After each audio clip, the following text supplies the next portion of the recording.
In this video, I'm going to talk about the basic execution environment of a processor. In last video, we talked about the protected mode, real address mode. When the processor is under protected mode, a program can use up to 4 GB memory space. Start with P6 processor. A technique called extended physical addressing allows 64 GB physical address to be assigned to a program. And for the real address mode, 1 MB memory space can be used for each task.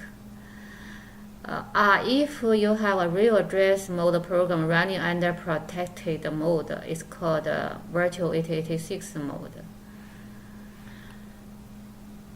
In previous video, we have talked about the processor CPU's process diagram. In this diagram, we know we have high-speed storage units, registers. They are inside the CPU close to ALU. So when ALU is doing logical thinking or arithmetic calculations, register can help to save or store data quickly. So that high-speed storage is most used data and code can be saved inside registers before they are moved out to outside memories for later use. So access to the register is faster than access to the memory outside the CPU. Inside the ALU CPU, we have a lot of registers. So we are going to talk about the registers now. First, there are 8 general purpose registers. Each of these are 32 bits long. They are called EAX, EBX, ECX, EDX, EBP, ESP, ESI, EDI. General purpose registers that are usually used for arithmetic calculation or data movement. For each of these 4 general purpose registers, they can be split into half and into quarterly. Take EAX as an example. EAX is 32 bits long. We can split the EAX into half. The lower 16 bits, we name it as AX. We continue to split the AX into AH and AL. The lower half of AX called AL. So when you do assembly programming, you can use EAX for calculation for data movement. Also, you can use AX for calculation and data movement. Same thing, you can use AH separately and you can use AL separately. AL and AH, there are 8 bits long.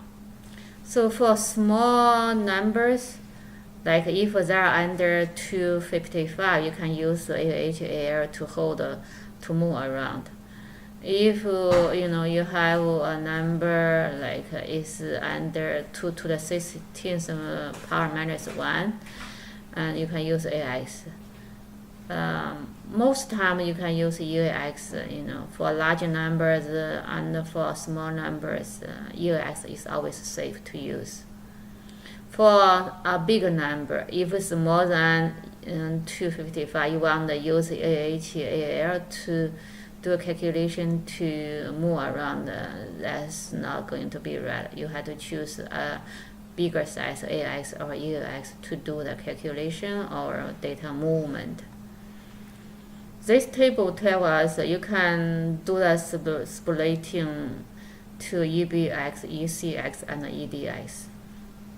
So this is the corresponding 16-bit path, the 8 bits path, BH, BL, CH, CL, DH, and DL. We still have another 4 general purpose registers. There can be split only into half. So the lower half ESI is called SI, lower half ESI, EDI is called DI, and BPSP here.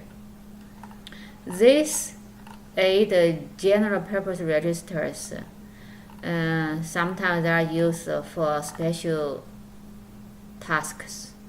For example, EX is called accumulator, is going to be used automatically for multiply and divide. So you're going to see multiply and divide operations in chapter 7. ESP is called stack pointer, and we use ESP address data on a stack. Stack is a LIFO data structure. You may have learned before in Fundamental 3's programming class. There's a stack managed by the operating system, and it can be used to hold functions return address, local variables value. So ESP is specialized for working with stack. It's rarely used for ordinary arithmetic or data transfer. ESI and EDI are used by high-speed memory transfers. They are called index registers. So when you are programming in assembly, when you are working with arrays, you use ESI and EDI as array index.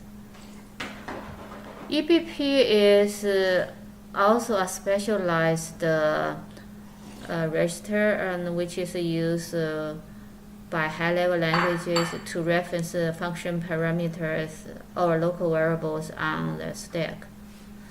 So both EBP and ESP are used with stacks. So they are hardly used for ordinary arithmetic or data transfer, except in the high-level programming languages. Segment registers. We have a few here. Code segment, stack segment, data segment. Other 3 segments. Segments, we said that there are given memory space assigned to a task or a program. There are a section in their memory space. For example, code segment is used to hold the code or instruction for a program. The data segment of a program is used to hold the declared variables, the variables values. The stack segment is used to hold stack's information for function calls for local variables.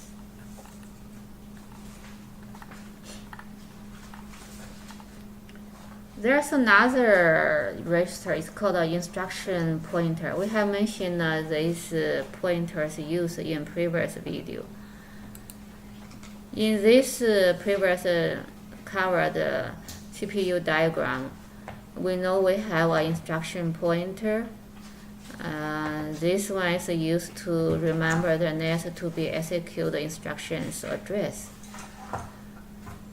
So it's very important to know where's the next to be executed instruction. So that's the duty for this register.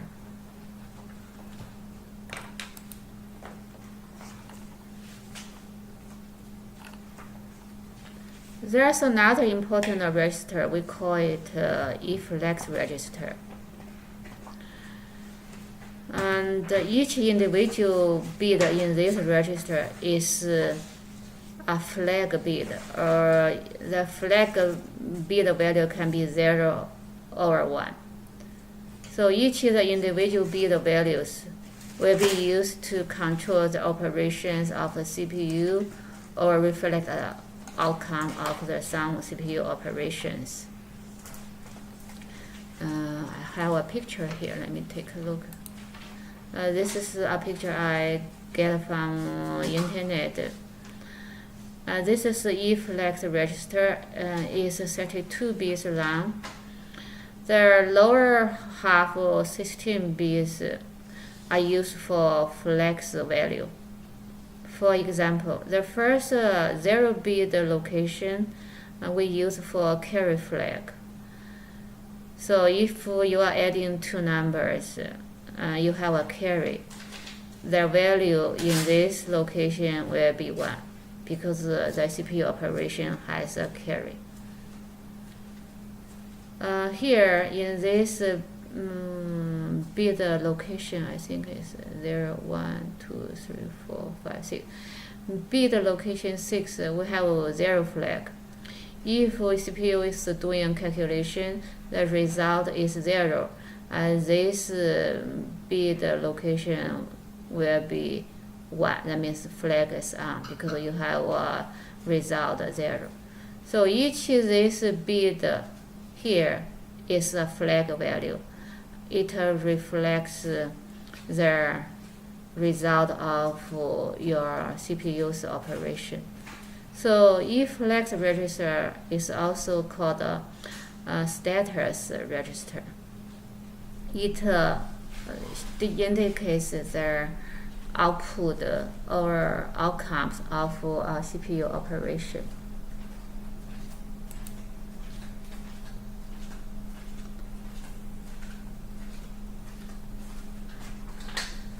There are some other registers today in today's modern processors, like MMX registers.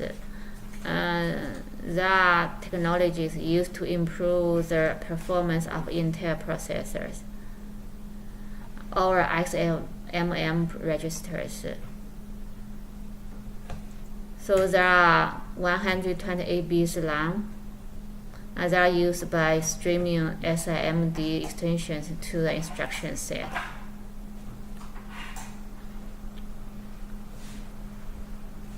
The floating point unit is the one for doing decimal numbers. ALU is dealing with integer numbers, so floating point unit is dealing with floating point numbers, decimals, like a number 3.5, 10.9.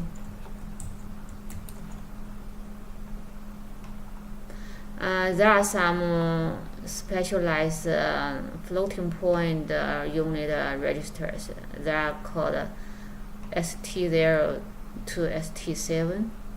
Some other use registers for decimal number calculations. Thank you for watching this video.